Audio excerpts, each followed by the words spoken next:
세무사님, DSR 강화에 대한 질문인데요. 차주 단위의 DSR 제도가 당초보다 조기 시행될 예정이라고 하는데요. 어떤 의미인가요?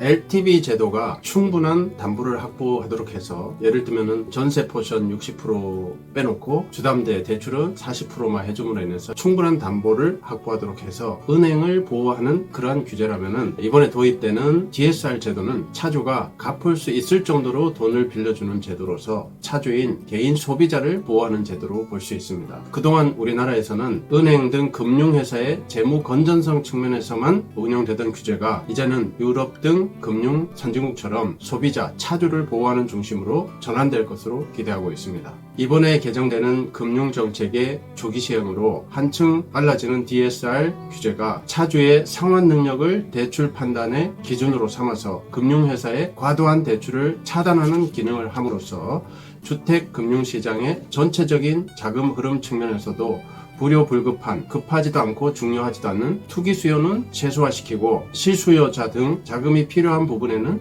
충분히 자금을 공급하는 그런 선순환의 기틀이 마련될 것으로 기대하고 있습니다.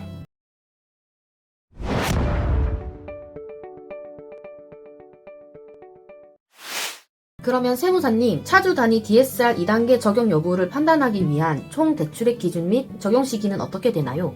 이제 내년 22년 1월 1일부터 적용되는 차주 단위 DSR 제도의 총 대출액 범위에는 금융회사의 모든 가계대출이 포함이 됩니다. 그런데 특이한 점은 대출이 진행되지도 않았는데 대출이 신청, 접수만 된 부분도 포함된다는 사실입니다. 다만 대환이라고 있어요. 신규 대출을 일으켜서 기존 대출을 상환하는 경우, 이 경우는 상환이 예정되어 있는 기존 대출은 총 대출액 범위에서 제외될 수 있겠습니다. 시점별로 차주 단위 DSR 제도의 적용 대상을 요약을 한번 해드리도록 하겠습니다. 3단계까지 있는데요. 현재 올해 말까지 1단계, 내년 상반기 2단계, 그리고 내년 하반기부터 3단계 이렇게 시행 예정입니다. 현재 1단계 올해 말까지는 주담대의 경우는 규제지역에서 6억 초과주택이 대상이고 신용대출은 1억 초과시 대상입니다. 이런 규제가 내년 1월 1일부터 2단계가 적용이 되면은 이 조건 그대로 유지하면서 총 대출액 기준 2억이 들어옵니다. 총 대출액 기준으로 2억이 초과되면은 바로 DSR 적용이 되는 거죠. 그랬던 것이 내년 하반기 7월 1일부터는 3단계가 적용되면서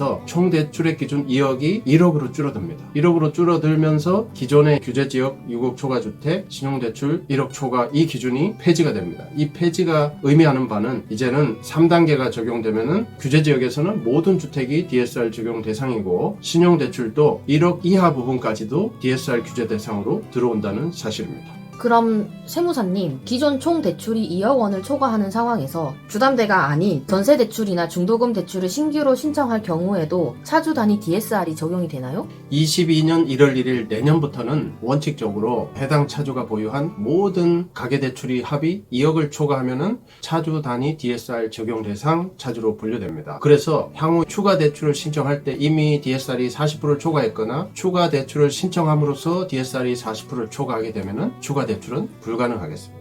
다만 예외적으로 DSR이 40%를 초과하더라도 추가로 신청한 대출이 이러한 성격일 때는 DSR 수준에 관계없이 대출 지급이 가능하겠습니다. 먼저 소득 외에 연봉 외에 별도의 재원으로 상환이 인정되는 대출이나 정책적 필요성에 따른 대출, 디딤돌 대출, 보금자리론, 전격대출 이런 게 있습니다. 그리고 마지막으로 소액대출이죠. 300만원 이하 소액대출 등 DSR 적용 실익이 없는 경우, 이러한 성격의 대출은 DSR 수준에 관계없이 대출이 가능하겠습니다. DSR 적용에서 예외적으로 제외를 해주는 구체적 사례는 이런 게 있습니다. 먼저 분양하는 주택이나 오피스텔의 중도금 대출, 그리고 재개발이나 재건축 쪽에 이주비 대출, 추가 분담금 대출 이런 게 있습니다. 그리고 서민금융상품, 전세자금 대출, 그리고 300만원 이하의 소액 신용대출, 보험계약 대출, 상용차 금융, 예적금 담보대출 이러한 것들은 DSR 수준에 관계없이 대출 지급이 가능하겠습니다.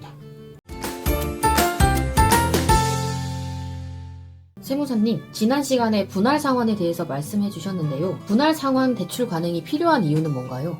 우리나라가 주요 유럽 선진국 대비 가계부채의 분할 상환 구조의 비중이 굉장히 낮습니다. 19년 말 기준을 보면은 우리나라는 거의 50% 수준인데 유럽 선진국은 대부분이 90%가 넘습니다. 이러한 우리나라의 거치식이나 일시 상환 구조의 대출 관행이 우리나라 가계부채가 제대로 관리가 안 되고 급증하게 된 원인으로 분석되고 있습니다. 우리나라 가계부채 16년 말에 1184조 원이던 것이 2021년 9월 말 현재는 1614억 원으로 5년 만에 무려 500조가 늘어난 셈입니다. 이 500조 중에는 전세 대출이 120조로 24%나 차지하고 있습니다. 따라서 향후 분할 상환 관행의 정착으로 일시 상환 위험이 감소되고 소득 감소 등 갑작스런 외부 충격에 대한 가계부채의 구조적 안정성을 제고할 것으로 기대하고 있습니다. 그럼 내년도 대출 총량 관리에서 전세 대출은 지금처럼 계속 제외되나요?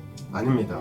우리나라 전세 대출 규모가 16년 말에 36조에서 올해 2021년 9월 말에는 156조로 5년 만에 무려 120조가 상승됐습니다. 앞서 말씀드린 대로 5년 만에 무려 120조, 약 433%가 증가됐습니다. 따라서 정부에서는 모든 금융회사들이 내년 22년 가계대출 지급계획 수립 시 예년처럼 동일하게 전체 대출 총량 규제에 전세대출도 포함되어 관리될 예정이라고 합니다. 다만 금년도 21년 말 가계부채 총량 관리 과정에서는 전세대출 전면 중단에 대한 시장의 충격을 완화하기 위하여 금년 중 일시적으로 4분기 올해 말까지 한정하여 전체 대출 총량 관리에서 전세 대출은 제외될 예정이라고 합니다. 세무사님, 마지막으로 궁금한 게 하나 있는데요. 주담대, 전세대출, 신용대출 이런 대출을 진행하다 보면 조건을 붙이는 경우가 많은데 어떤 게 있나요? 그리고 사람들이 그 조건들을 잘 지키고 있나요?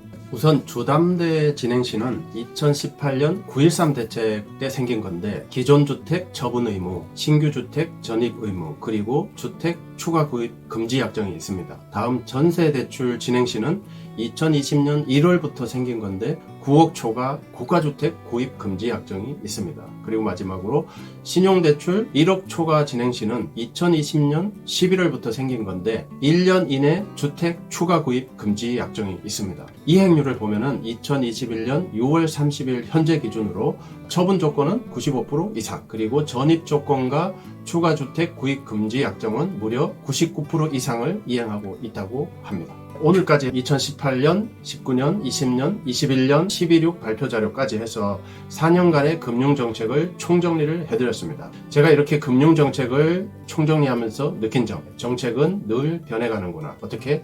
시장의 상황에 따라서. 여러분, 이번 금융정책 총정리를 보시면서 어떤 생각이 드셨나요? 여러분들께서도 정책의 방향에 대해서 한 번쯤 생각하는 시간을 가졌으면 좋겠습니다. 오늘 영상 마음에 드셨다면 좋아요, 구독하기 잊지 말아주세요. 감사합니다.